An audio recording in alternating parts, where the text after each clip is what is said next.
ठीक है, अगला सवाल हमारा टेक्स्ट बुक का सॉल्व एग्जाम्पल है बच्चों। देख रहे हैं सभी बच्चे? ये चेक करो।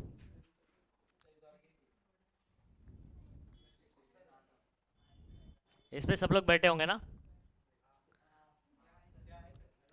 घोड़े पे बैठे हो, वो गोल गोल घूमता है ऐसे।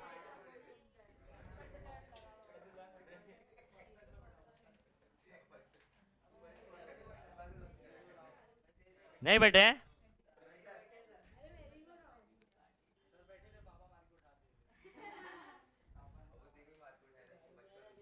बैठा तो था ना, बाद में हो सकता है कि लात मार के भगा दिया गया हो, लेकिन बैठा तो है।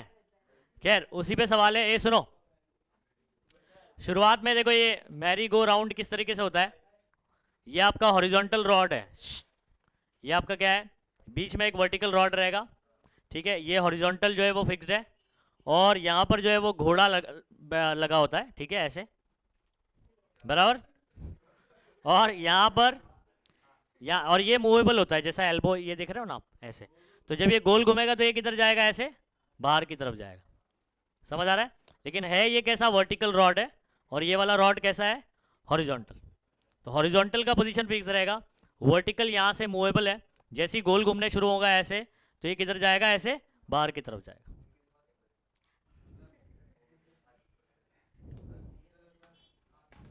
कुछ आया बात समझ में, क्या बोल रहा हूँ? ओके, तो उसी तरीके से ये किधर चला गया, ऐसे बाहर की तरफ। लेकिन आपको क्वेश्चन में समझना है कि कौन सा, ये वाला रॉड आपका कौन सा है, हॉरिजॉन्टल, और ये वाला जो है अभी बाहर चला गया है, लेकिन था कैसे वो, वर्टिकल। तो इसका नाम अपन क्या दे रहे हैं, वी। एच क्यों नाम दिया, हॉरिजॉन्टल रॉड। ये कैसे था, ये वाला वर्टिकल था, जब गोल घूमने लग गया तो ऐसा हो गया। अंडरस्टूड? अच्छा, जब ये सर्कुलर मोशन परफॉर्म कर रहा है ऐसे, सुनो, इस रॉड के ऊपर जो है ना एक टेंशन क्रिएट होगा। क्या क्रिएट होगा बच्चों, एक टेंशन क्रिएट होगा। इसको टी बोल देता हूं मैं। डायग्राम में देखो मैं सब चीज लिख रहा हूं, ठीक है।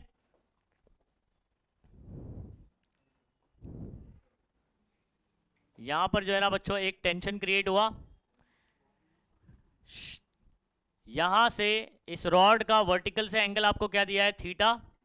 मैं यहां पर इस पॉइंट पर, यहां पर आप बैठे हैं फॉर एग्जांपल, है ना, तो वेट किधर होगा, नीचे की तरफ, और ये टेंशन का एक कंपोनेंट इधर आएगा। ये थीटा है तो ये भी एंगल क्या होगा, तो ये क्या हो जाएगा, टी कॉस थीटा, और एक इधर आएगा टी साइन थीटा। मुझे बताओ फोर्स का ये वाला जो कंपोनेंट है वो क्या प्रोवाइड कर रहा होगा, सेंट्रीपिटल फोर्स। सेंट्रीपिटल फोर्स के आपके बहुत सारे तीन फॉर्मूले हम लोग ने किए हुए, M V square by R, M R omega square, M V omega. ठीक है, अब यहां पर कौन सा यूज करूंगा ये डिपेंड करता है पूछा क्या है अपने को। समझ में आ रहा है डेटा क्या गिवन है। और अगर बात करें बच्चों, अगर मैं ये सर्कुलर मोशन का रेडियस बात करूं, तो रेडियस क्या लेना चाहिए मुझे। ये तो फोर्स समझ में आ गया ना आपको। मैं इधर पे एक डायग्राम बना देता हूं इसके लिए अलग से।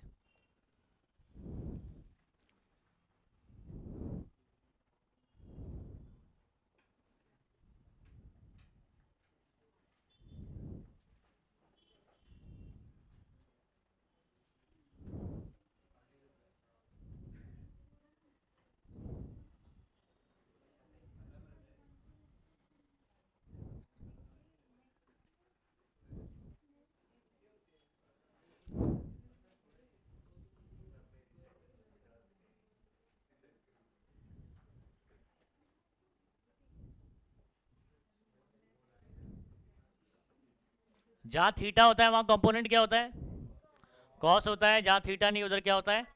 अच्छा, ये क्या प्रोवाइड करेगा आपको पता है ना, सेंट्रीपिटल फोर्स प्रोवाइड करेगा। तो यहां से आप फॉर्मूला बना सकते हो, दो इक्वेशन बना के, जैसे डेरिवेशन में करते हैं डिवाइड करके।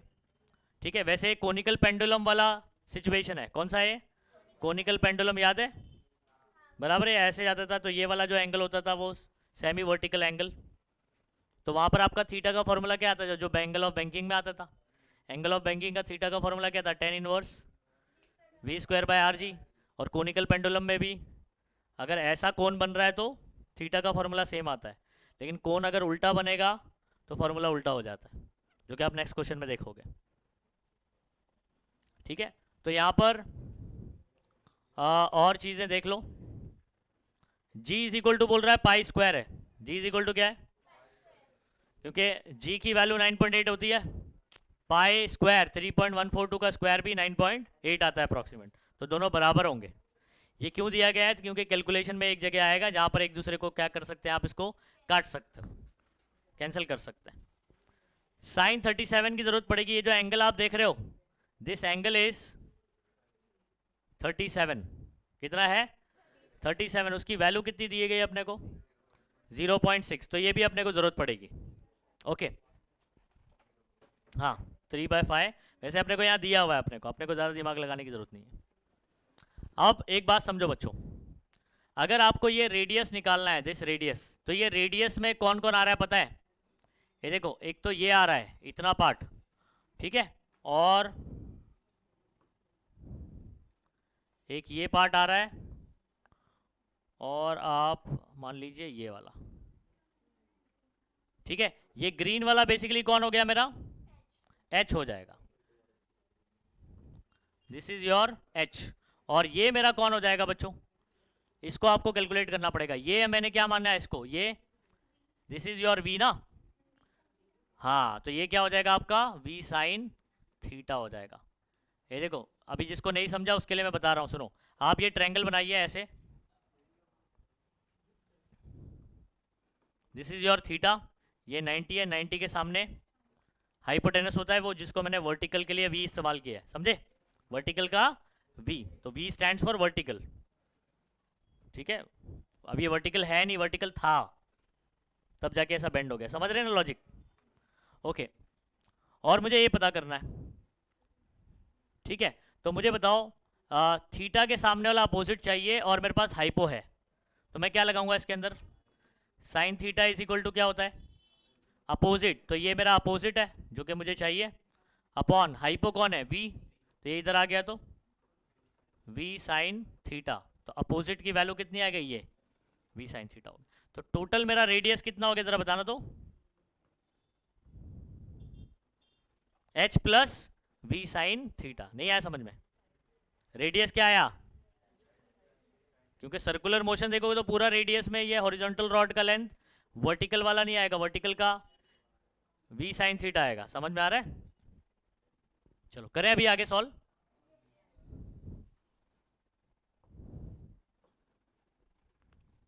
तो डेटा लिखना शुरू करता हूं, क्या h, ये हॉरिजॉन्टल रॉड का लेंथ, ये जो कि आपने को दिया हुआ है, देखो अभी पूरा डेटा लिखता हूं ना, बताता हूं मैं, चलो डेटा लिखते हैं, डेटा लिख रहे हैं, यहाँ पर आ जाइए,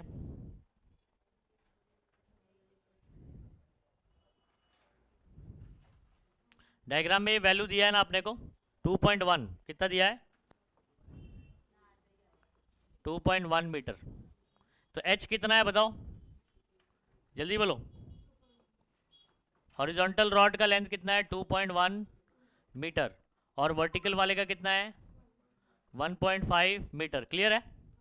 अच्छा, रेडियस जो है वो किसके बराबर होगा, मैंने बताया ना आपको, h plus v sine theta, और थीटा मेरा 37 है, यहाँ दिया है ना आपने को 37, मतलब वो थीटा ही दिया हुआ है, कुछ समझ में आ रही बात। अच्छा, h 2.1, v साइन 37.6 होता है, बराबर है, 15 छंग 90 होता है, तो 0.90, तो 0.9 हो जाएगा, समझ गए। ये 2.1 प्लस 0.9 3.0 यानी 3 हो जाएगा, 3 मीटर, तो आपको r मिल चुका है बच्चों, यहाँ पर डेटा में मैंने कैलकुलेशन कर दिया, अंडरस्टूड। अच्छा, और क्या कर सकते हैं, r मुझे मिल गया है, ठीक है,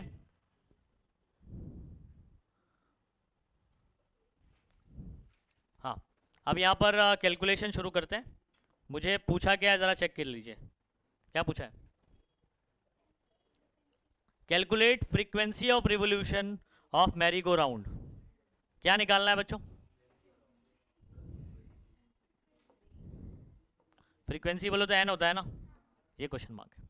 अब सॉल्यूशन देखो कैसे शुरू होगा इसका।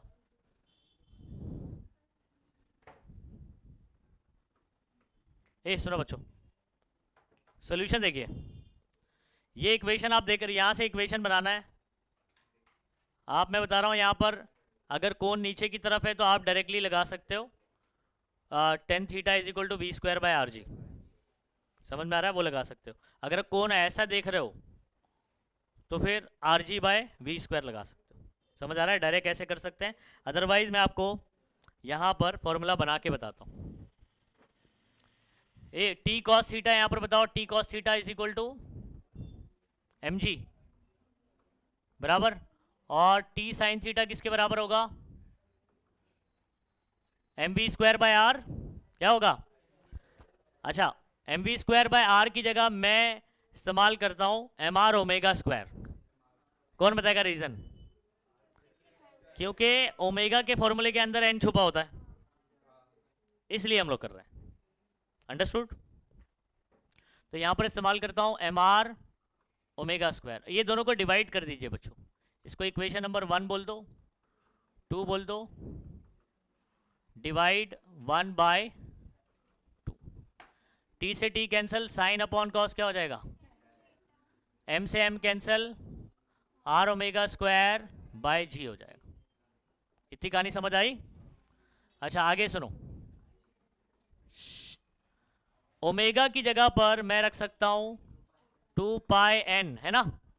बहुत ही फेमस फॉर्मूला भाई। Omega is equal to what? 2 pi upon 2 का square 4 pi square N square, G से पाई स्क्वायर क्या हो गया? क्यों बोला है अपने को कि G is equal to what? Pi square. और ऐसे याद भी रखने का कि बराबर होते हैं। अच्छा फर्दर क्या करेंगे बच्चों? एन का फॉर्मूला बना लेता हूं मैं। हाँ, 4r को यहां भेज देता हूं, और एन स्क्वायर का फॉर्मूला बनेगा टेन थीटा अपॉन 4r। अच्छा इस ट्रायंगल में आ जाओ।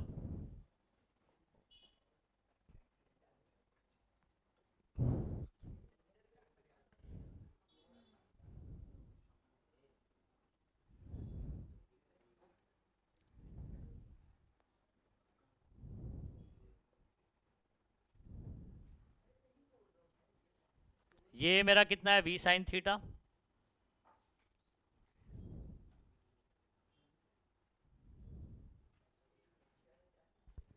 या एक काम करते हैं ना,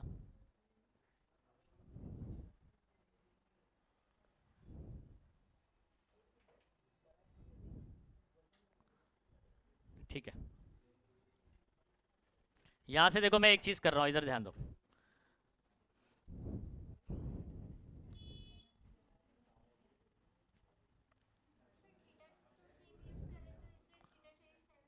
हाँ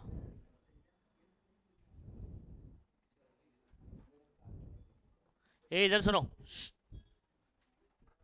या तो एक दूसरा कैलकुलेशन भी है,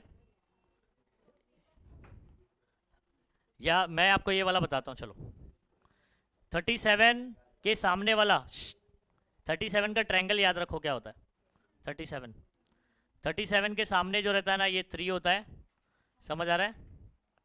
और ये 4 होता है, और ये क्या होता है? 5 होता है। तो आप अगर इसमें 1037 निकालोगे ना, 1037, तो इसकी वैल्यू कितनी आती है? क्या नाम है? अपोजिट अपॉन एडजेसेंट, तो 3/4। 1037 कितना होता है? ये बहुत ही फेमस ट्रायंगल बोलते हैं हम लोग इसको, 37 वाला। 37 के सामने 3, बाजू में कितना होगा? 4, और 90 के सामने क्या होगा? 3 4 5 का ट्रायंगल होता है ये। इसमें एक एंगल 37 और ये वाला 53 होता है।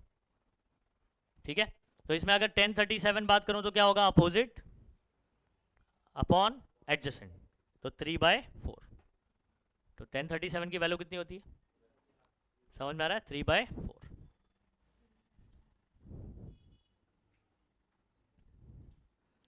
इधर पे मैं रूट में कर देता हूँ 10 थीटा अपॉन 4r। चलो अभी वैल्यू पुट करें। 10 थीटा कितना है बताओ? 3/4। ये कितना है? आर कितना है? 3। 3 से 3 क्या हो जाएगा? कैंसिल हो जाएगा, बराबर। 3 से 3 कट, 4 नीचे आ जाएगा। ये आपका कैलकुलेशन क्या हो जाएगा जरा बताओ?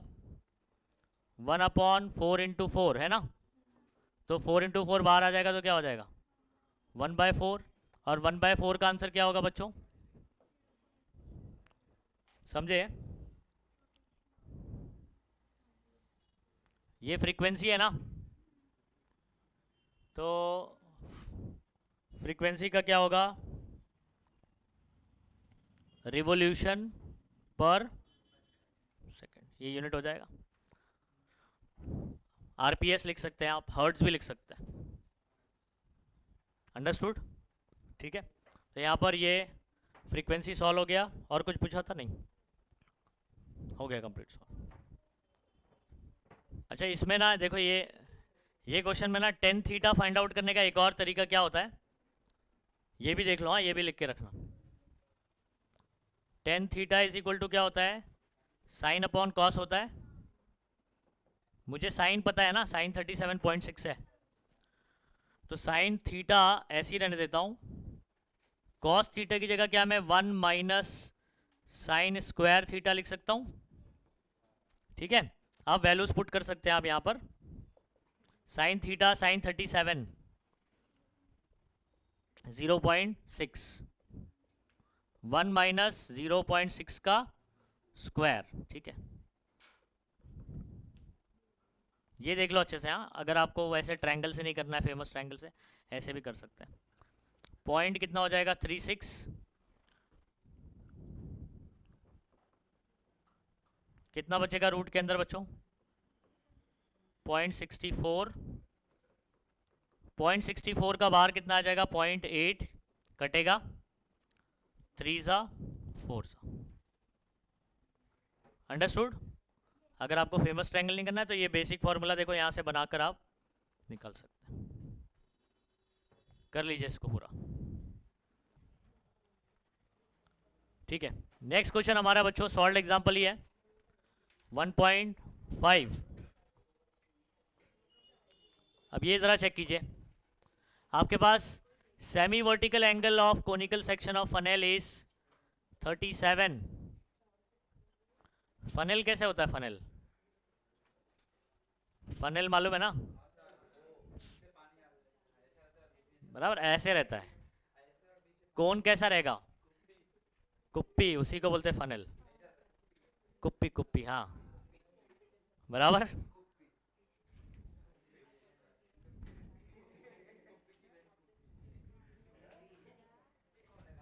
ए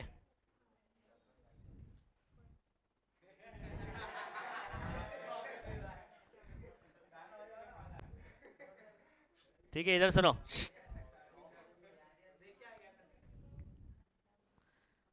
इधर सुनो, बस करो। 37, तो आपको फनेल जब बोल दिया ना, तो आप कैसे डायग्राम इमेजिन करोगे?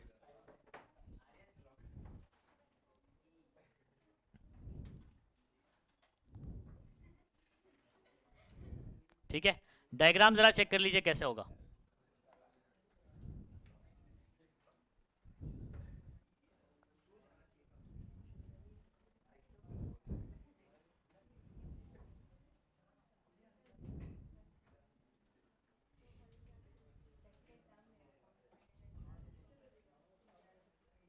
ये कुछ ऐसा रहेगा।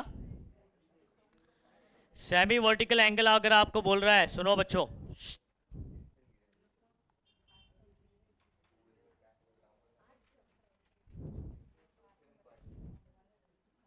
This angle is given. ये एंगल आपको कितना गिवन है? 37 है। ठीक है, और there is a small ball kept inside the funnel. आपने इसमें एक बॉल रखा हुआ है, और on rotating the funnel, funnel यहां पर गोल घूम रहा है। कौन गोल घूम रहा है? तो फनेल रोटेट कर रहा है। फनेल रोटेट करेगा तो बॉल भी उसके साथ।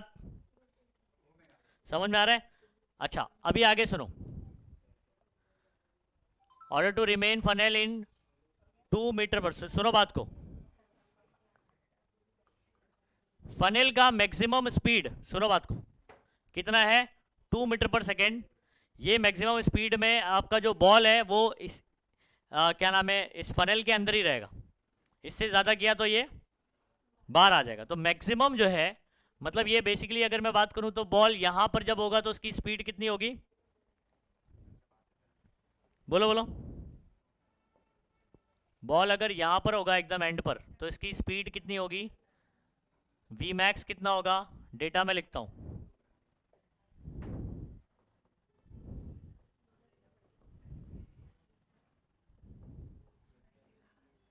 टू मीटर पर सेकेंड बराबर। और जो उसका रेडियस होगा वो भी मेरा मैक्सिमम होगा ना, इधर पे रेडियस भी क्या रहेगा? मैक्सिमम रहेगा। फिर उसके बाद तो बाहर चला जाएगा वो। ठीक है, तो आर मैक्स जो है ना, अपने को देखो यहां पर पूछा है, अगर आप गौर से देखोगे, calculate inner radius of brim of the funnel. Funnel का इनर रेडियस निकालिए। तो आपको क्या निकालना पड़ेगा बताओ?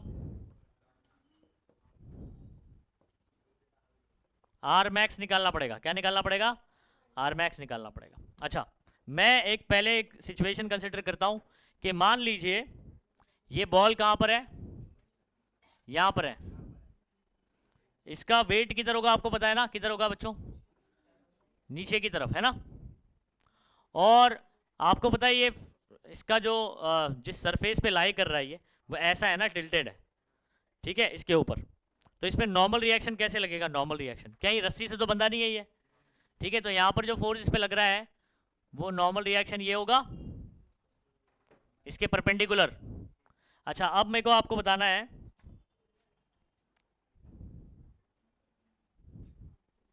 क्या आप मुझे बता सकते हो, ये एंगल थीटा है तो ये भी थीटा होगा, और ये थीटा है तो ये भी थीटा होगा। कैसे? Plane perpendicular. ये वाला एंगल तो समझ में आ रहा है ना, सीधा ये ऐसे लाइन है, ये थीटा है तो ये भी क्या रहेगा? थीटा, करस्पॉन्डिंग एंगल हो गया। अच्छा, लेकिन ये वाला एंगल, ये देखो, देख रहे हो? प्लेन परपेंडिकुलर रूल से बताया था ना मैंने। तो ये थीटा है तो ये एंगल भी क्या होगा? थीटा। अब कंपोनेंट बताओ। यहाँ थीटा है तो ये क्या हो जाएगा? N cos theta. और ये क्या हो जाएगा? अच्छा, आप इक्वेशन बनाना जरा बच्चों। N sine theta is equal to what? M G. और एन कॉस थीटा क्या प्रोवाइड कर रहा है? ये सेंट्रीपिटल। लेकिन अगेन मुझे सवाल में अगर आप गौर से देखोगे ना तो अपने को फ्रीक्वेंसी के बारे में बात कर रहा है। Is there any limit upon frequency of rotation? Frequency की कोई लिमिट होगी? ठीक है, तो अपने को एन मैक्स और एन मिनिमम बात करनी है बच्चों। क्या बात करनी है? मैक्सिमम फ्रीक्वेंसी और मिनिमम फ्रीक्वेंसी बात करनी है। तो फ्रीक्वेंसी की बात करनी है ना, मैं क्या करूं यहां पर? M R omega square use करूं। अच्छा, अगर दोनों को डिवाइड करेंगे तो एन एन कैंसिल, इसको 1 बोल दीजिए।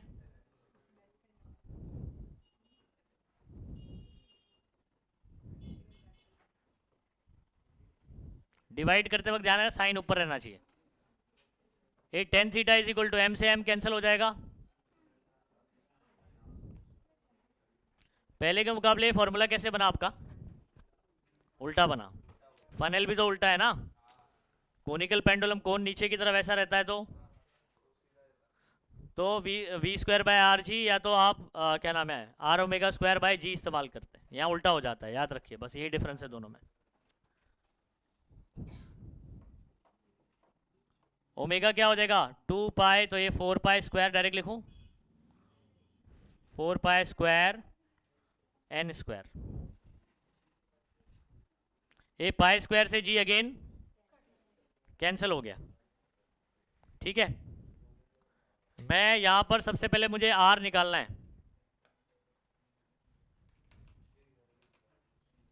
हाँ, एन का फॉर्मूला भी करना है ना। एक काम करो बच्चों, रुको। वी मुझे गिवन है और आर निकालना है ना, तो मैं M V square by R ही रखता हूँ। M V square by R, M से एम कैंसिल हो जाएगा, R G upon V square. यहां से आर का फॉर्मूला बनाना, वी स्क्वायर इधर आ गया,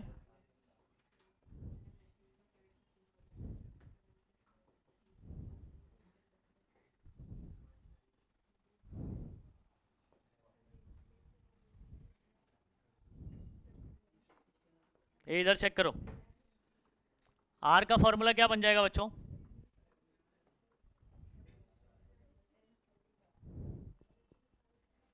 सुनो, मुझे बताओ, अगर मैक्सिमम वेलोसिटी, फनल की जो मैक्सिमम वेलोसिटी 2 मीटर पर सेकेंड, तो उस पर ये एकदम बाउंड्री पर रहेगा, उस उधर पे रेडियस क्या रहेगा सबसे ज़्यादा। तो वी मैक्स के लिए आर क्या हो जाएगा? मैक्स हो जाएगा। चलो आर मैक्स निकाल लेते हैं अभी। वी कितना है बताओ? 2 स्क्वायर, टेन थीटा कितना होता है? 1037। तो अभी फिलहाल 1037 लिखता हूँ, और अपॉन में जी अपने को बोला है 10, हाँ 10 ले लेते हैं। ये हो जाएगा 4, 1037 कितना होता है? 3/4, 4 से 4 कैंसिल, 3/10 कितना हो गया बच्चों? तो पहला सवाल आपका सॉल्व हो गया। पहला सवाल सॉल्व हुआ कि नहीं? Radius of the brim is 0.3 meter, बराबर। सेकेंड क्वेश्चन, सेकेंड मुझे क्या करना है बच्चों? फ्रीक्वेंसी निकालना है। क्या करना है? फ्रीक्वेंसी, और अपर लिमिट और लोअर लिमिट के बारे में बात करना है। सबसे पहले मैं आपको एक फॉर्मूला बताता हूं। V is equal to R omega, मालूम है? नहीं मालूम? ओमेगा 2πn होता है। अच्छा, सबसे पहले हम लोग बात करते हैं वेलोसिटी आर और ये एन में रिलेशन। फॉर एग्जांपल, वेलोसिटी अगर इसकी धीमे कर देता हूं मैं, जीरो कर देता हूं, वेलोसिटी क्या कर देता हूं तो जीरो करूंगा तो ये बॉल नीचे आएगा और रेडियस क्या हो जाएगा? फाइनली जीरो हो जाएगा। अगर v टेंस टू जीरो तो r टेंस टू, अच्छा मुझे बताओ r और n में क्या रिलेशन है? अगर मैं r को यहां भेजूंगा, समझ आ रहा है? n is inversely proportional to r है। तो यहां पर देखो मैं कैसे लिख रहा हूं, v टेंस टू जीरो तो r tends to zero, v tends to zero तो r टेंस टू क्या हो जाएगा? लेकिन n टेंस टू क्या हो जाएगा बच्चों? इंक्रीज होगा ना।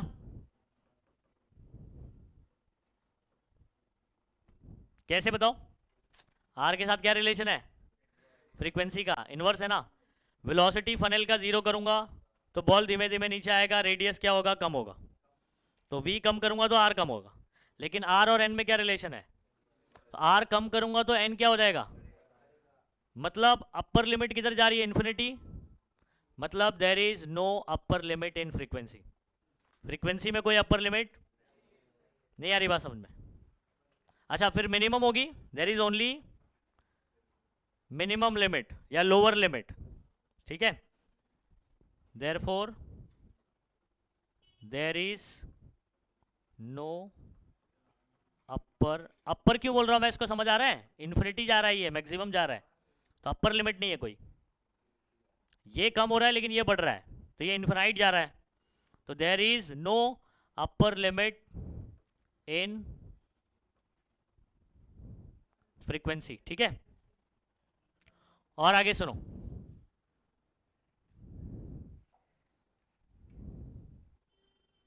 आगे सुनो बच्चों।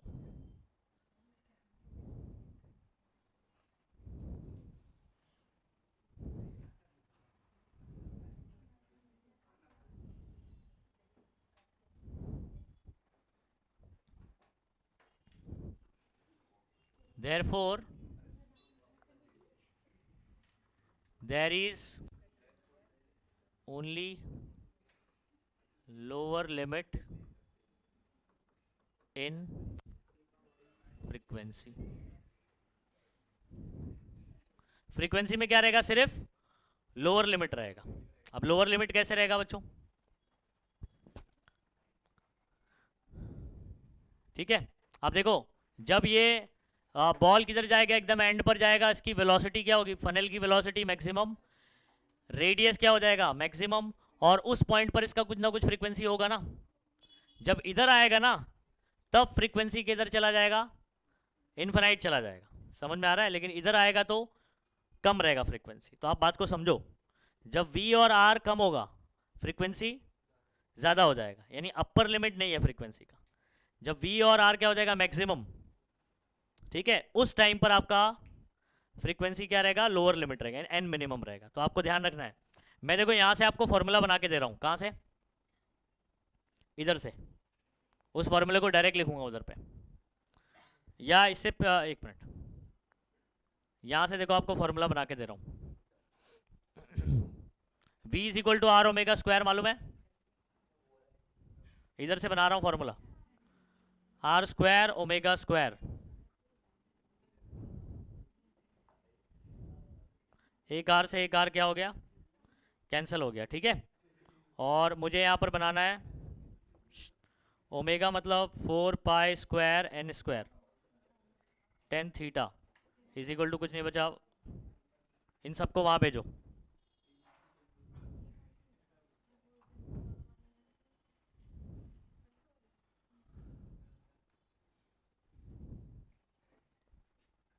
तो यहाँ पर आपका N square is equal to G upon, अच्छा जी और ये कैंसिल कर दूं,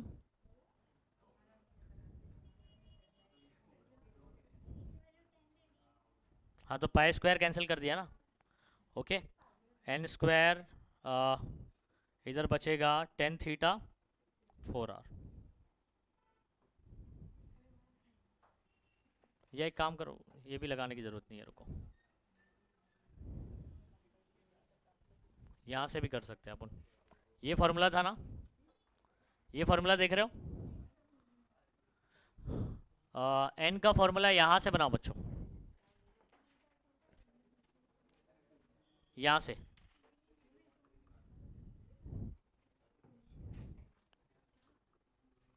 v बाय 2 पाई r। ये देखो n ये मेरा मिनिमम होगा ना कभी, जब ये दोनों मैक्सिमम होंगे। सुनो बात को, जब वेलोसिटी और रेडियस क्या होगा मैक्सिमम, फ्रीक्वेंसी मेरा क्या होने वाला है वहाँ पर मिनिमम, क्योंकि ये जब 0 पर जा रहे थे तो इन्फिनाइट हो रहा था, तो जब ये मैक्सिमम होगा तो ये मिनिमम रहेगा ना। अब बताओ वी मैक्स मेरा कितना है, वी मैक्स कितना है 2, आर मैक्स कितना है 2 से 2 तो क्या हो गया 1 अपॉन क्या बचा 0.3 पाई बराबर।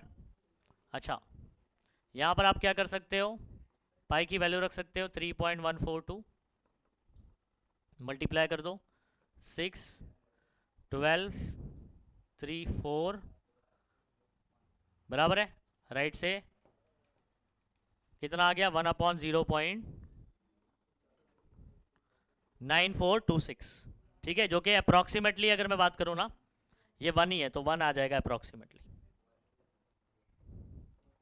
Approximately 1 revolution per second. कुछ समझ आ रहा है अप्रॉक्सीमेटली कैसे हुआ ये, 0.9 मतलब अप्रॉक्सीमेट 1 हो जाएगा, 1 अपॉन 1, तो मिनिमम फ्रीक्वेंसी कितना होगा 1 रिवोल्यूशन पर सेकेंड।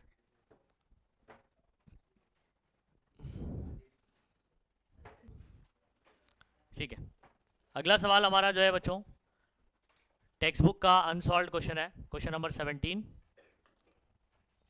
इसका ज़रा डेटा एनालाइज करो। अच्छा ये जो आप देख रहे हो ना बच्चों, इसके अंदर ये आंसर नहीं है, ये आपको डेटा दिया हुआ है, समझ आ रहा है।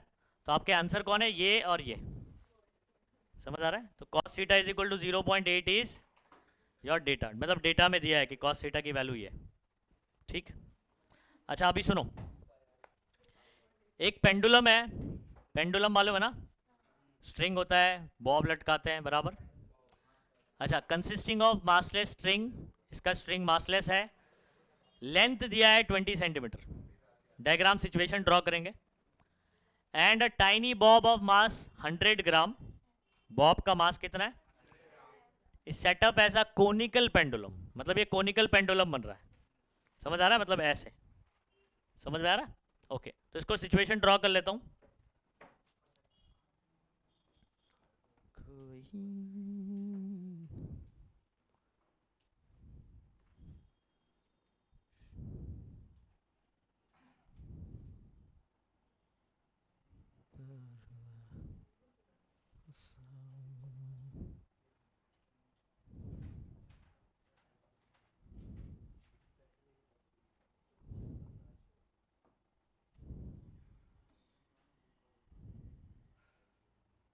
ठीक है,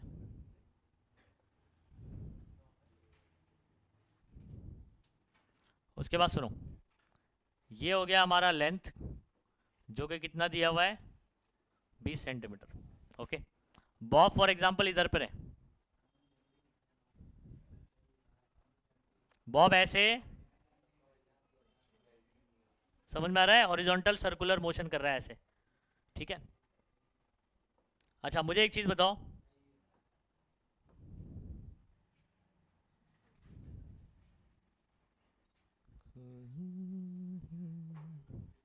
ये आपका रेडियस हो जाएगा कि नहीं, ये रेडियस हो जाएगा, ये एंगल मैं बोल सकता हूँ थीटा है, दिस एंगल इज थीटा, ये आपका एल हो गया, जो कि इधर और उधर वही हो गया, ये 90 एंगल, ठीक है। अच्छा, बॉब अभी तो ऐसे गोल घूम रहा है, लेकिन फॉर एग्जांपल अगर मैं इसको सिर्फ ऐसे लटका दूं तो ये कहाँ होगा, बीच में, थोड़ा सा नीचे होगा ना इस लेवल से, जब गोल घूम रहा है तो नीचे के लेवल से कुछ ऊपर चला गया।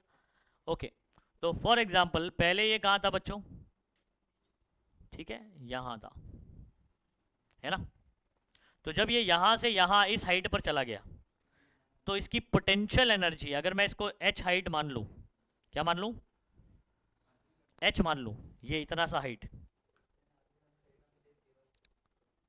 तो एच हाइट पे जाने के बाद पोटेंशियल एनर्जी क्या हो जाता है, चेंज इन पोटेंशियल एनर्जी क्या होता है, एम जी एच, यही पढ़ रखा है हम लोग ने। तो ये एच अपने को पता करना है, सुनो मैं आपको फॉर्मूला बता रहा हूं, ये पूरा कितना है, देखो लेंथ ऑफ द स्ट्रिंग पहले ऐसे रहा होगा ना, फिर जब गोल घुमा रहे तब ऐसा हो रहा है, तो ये तो मेरा क्या हो गया एल, और ये मेरा क्या होगा, ये इतना पार्ट, ये कितना होगा, ये एल कॉस थीटा होगा। कैसे पता चला भाई, इस ट्रायंगल के अंदर, इस ट्रायंगल में ये थीटा है, ये हाइपोटेनस है, ठीक है, तो ये थीटा के सामने वाला कौन हो गया, एडजेसेंट हो गया ना, बाजू वाला, सामने वाला अपोजिट होता है, ये एडजेसेंट, और एडजेसेंट में क्या लगाते हैं आप, कॉस, तो ये आ जाएगा एल कॉस थीटा, और ये जो होगा ये क्या होगा, एल साइन थीटा होता है, मतलब रेडियस आपका एल साइन थीटा हो जाएगा, और ये जो आप देख रहे हो यहाँ पर ये क्या हो जाएगा। अब मुझे बताओ, आपको अगर एल पता है, क्या पता है, एल, और एल कॉस थीटा पता है, तो एच कैसे निकालोगे एच का फॉर्मूला कैसे बनेगा, ये स्ट्रेट लाइन है, ये मैं बोल देता हूं this is your L cos theta, ठीक है, ये आपका एच है, ये पूरा एल है, आपको एच निकालना है, ये पूरा एल है, उसमें से ये एल कॉस थीटा है, ये एच कैसे निकलेगा जल्दी बताओ। हाँ, H is equal to what, L minus L cos theta, नहीं समझे बात को। मान लीजिए पूरा 10 मीटर का है और ये 8 मीटर है, तो ये कितना होगा, कैसे किया आपने, माइनस किया ना, तो वही करने का, ये एल है, वो एल कॉस थीटा है, तो एच कैसे निकलेगा, एल माइनस, बराबर, तो एल कॉमन आ गया, 1 माइनस कॉस थीटा। अब पोटेंशियल एनर्जी का फॉर्मूला क्या हो जाएगा, या चेंज इन पोटेंशियल एनर्जी का फॉर्मूला क्या हो जाएगा, एम जी एच होता है ना, एच की जगह क्या लिखोगे आप, L bracket 1 minus cos theta, तो ये फॉर्मूला आपको ध्यान रखना है। चेंज इन पोटेंशियल एनर्जी का फॉर्मूला क्या लगेगा जल्दी बोलो, एम जी एच होता है, एच की जगह क्या यूज करेंगे, L bracket 1 minus cos theta, ये फॉर्मूला मेकिंग समझा दिया मैंने, ठीक है। अब आ जाओ, जो भी डेटा दिया हुआ है उसको लिखता हूँ और सॉल्व करते हैं। चलो, लेंथ आपको कितना बोला है बच्चों? 20 सेंटीमीटर। क्या मैं 20 सेंटीमीटर को 0.2 मीटर बोल दूं? बराबर ना? अच्छा, मास कितना बोला है? 100 ग्राम। 100 ग्राम मतलब आपको पता है 0.1 kg। 500 ग्राम मतलब आधा किलो होता है 0.5, तो 100 ग्राम क्या हो जाएगा? 0.1 डायरेक्ट। ठीक है, कोई ज़्यादा मैथ्स लगाने की ज़रूरत नहीं। बॉब का जो फ्रीक्वेंसी है कितना दिया हुआ है? 75 आरपीएम दिया है। क्या आरपीएम मेरा एसआई यूनिट है? नहीं, आरपीएस है। तो मुझे क्या करना पड़ेगा? डिवाइड बाय 60 करना पड़ेगा। तो ये किस में कन्वर्ट हो जाएगा? आरपीएस में कन्वर्ट हो जाएगा। आप चाहे तो इसको फर्दर 15 से काट सकते हो। 15 पंजे बराबर है और फर्दर या 5/4 रखना है तो रख लीजिए, या तो इसको भी 4 1 ज़ा 4 और 4 2 ज़ा कितना बचेगा? 1 बचेगा। 4 2 ज़ा 8, फिर 4 5 ज़ा 20, 1.25 आएगा। एक काम करो, रहने दो, 5/4 आरपीएस रहने दो उसको। कैलकुलेट काइनेटिक एनर्जी पूछ रहा है, तो पहला सवाल क्या हो गया भाई? काइनेटिक एनर्जी क्वेश्चन मार्क हो गया। ठीक है,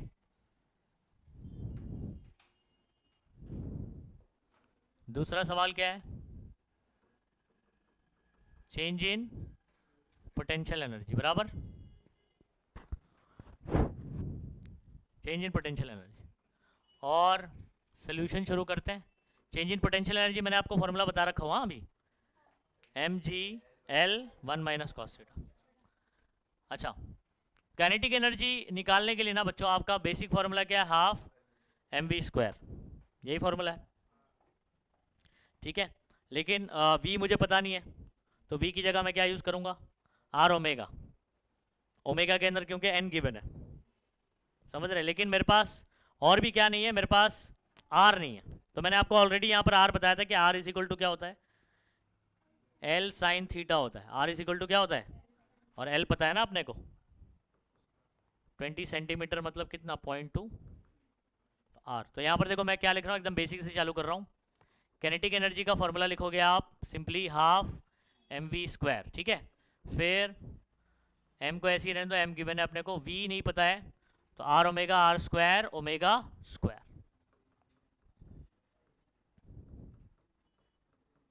ओमेगा स्क्वायर मतलब 4π² हो गया।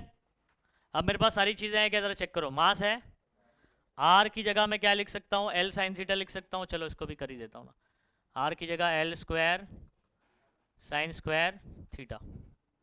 ठीक है, और 4π²। अब लेकिन एक चीज़ गौर करोगे ना बच्चों, m है, l है, ठीक है, और n भी है, लेकिन अपने पास ना साइन थीटा नहीं है। देखो, तो उसके लिए मैं देखो यहीं डेटा में क्या कर रहा हूँ, एक चीज़ सुन लो। क्या मैं ऐसे लिख सकता हूँ sine theta is equal to 1 root में 1 - cos स्क्वायर थीटा? और अपने को ना डेटा में cos थीटा गिवन है। cos थीटा कितना है? 0। मैंने बोला ना ये डेटा का सॉल्यूशन से नहीं आएगा, ये डेटा है 0.8। तो यहाँ पर अगर मैं 1 - 0.8 का स्क्वायर करता हूँ तो कितना हो जाएगा? 0.64। 1 - 0.64 आ जाएगा 0.36, जो कि बाहर आके आ जाएगा 0.6। आया समझ में? कितना हो गया ये? 0.6। तो अब मेरे पास सारी चीज़ हो गई। चलो, हाफ 100 ग्राम मतलब ये 0.1 हो गया। L यानी 0.2 का स्क्वायर यानी 0.6 का स्क्वायर, 4π² को आप 10 ले सकते हो। ठीक है, आपको कहीं बोला है ऐसे लेने? हाँ, π² को कितना लेने बोला है? 10। और n मेरा कितना था? 5/4। तो 5/4 का स्क्वायर कितना हो जाएगा? 25/, बराबर है। अब जो चीज़ इजीली कट हो रही है तो उसको काट लो। 2 से 2 5 10 कर लो। एक काम करो, रुको, एक स्टेप लिख लेता हूँ मैं, 4 से इसको काट सकता हूँ ना, बराबर है 0.1 है, 0.2 का स्क्वायर 0.04 हो जाएगा, 0.36 हो जाएगा, 1025, ठीक है। 0.1 और ये 10 मल्टीप्लाई हो गया तो 1 हो जाएगा, ओके। तो इसको कहानी खत्म कर देता हूँ मैं। क्या किया, 0.1 इंटू 10 क्या हो गया, 1, ठीक है। और यहाँ पर बचा डिवाइड में 2, उधर पे बचा 4, 2 से आप किसको काट लो, ये कट गया, ठीक है। 9 ज़ा 36 काट लेते हैं,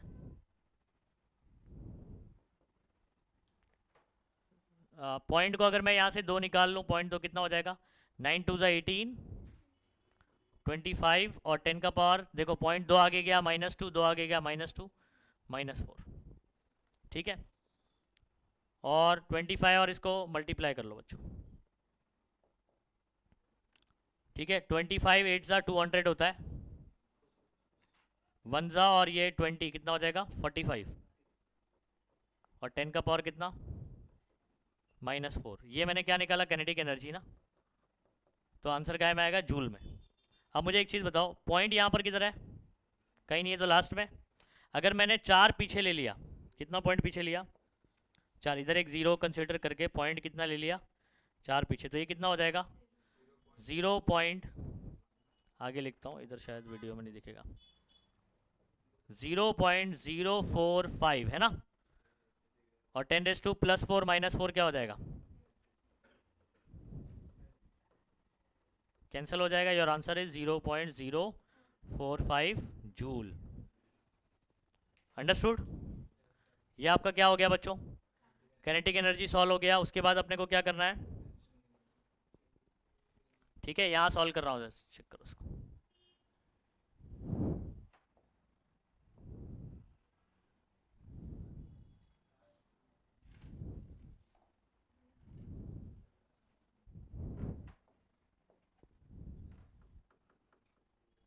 ये चेंज इन पोटेंशियल एनर्जी का फॉर्मूला आपको बताया ना कैसे बना, क्या है, mgh, h क्या है, L 1 - cos थीटा। चलो m मेरा कितना है 0.1 ना, g कितना बोला था 10 लेने के लिए, l कितना है 0.2, 1 - cos थीटा कितना है 0.8, 10 इंटू 0.1 तो 1 हो जाएगा, 0.2, 1 - 0.8 0.2, 0.2 into 0.2 0.04, change in potential energy आ गया आपका, ये भी काय में होगा, जूल में होगा, ठीक है। दोनों आंसर समझ में आया बच्चों आपको।